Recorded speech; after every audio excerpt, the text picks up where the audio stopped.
Madame, monsieur, bonjour. Bienvenue dans votre édition du 13h. Il y a un dossier, vous l'avez dit, particulièrement sensible pour la France, c'est celui de la PAC. Le budget de la politique agricole commune est revu à la baisse. Il passe de 420 milliards d'euros à 373. Concrètement, ce sont des subventions qui sont distribuées à nos paysans pour les aider à passer de mauvais caps. Et même pour les céréaliers qui gagnent bien leur vie, vous allez le voir, c'est parfois très important. Laurence Decherf, Mathieu Drejoux. Comme tous les céréaliers, Damien Greffin bénéficie d'aides de la politique agricole commune. Pourtant, depuis 2 ans, les prix des céréales se sont envolés, ce qui lui permet de les vendre cher. Ces dernières années, il se dégageait un salaire de 2 500 €, la somme qu'il reçoit par mois de Bruxelles. Alors pour lui, pas question de toucher à ces aides, malgré ces prix élevés. On pourrait tout à fait se passer d'une partie de ces aides cette année.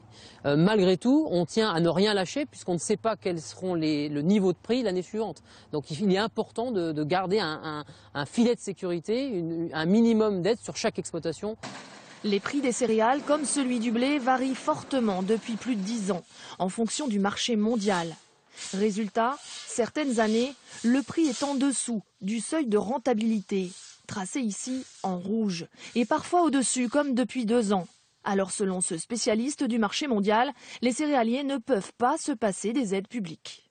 Même avec des aides, le niveau à partir duquel ils commencent à gagner de l'argent, c'est aujourd'hui 170, 180 € la tonne. Si vous supprimez les aides aux céréaliers, le niveau à partir duquel un céréalier commencera à gagner de l'argent, ce sera plus de 300 € la tonne. Cette fois-ci, nous serons plus compétitifs du tout sur la scène internationale. Avec cette politique agricole européenne, plus l'exploitation est grande, plus elle touche d'aides, sans forcément employer plus de salariés. Une aberration pour certains agriculteurs. Il faudrait davantage de dégressivité des aides publiques en agriculture. Au-delà d'une certaine surface, les aides n'ont plus à être aussi élevées, tout simplement. Et à partir d'une exploitation très grande, il faudrait même plafonner. Les prix élevés bénéficient aujourd'hui aux cultivateurs, mais désavantagent les éleveurs qui achètent la nourriture pour leur bétail.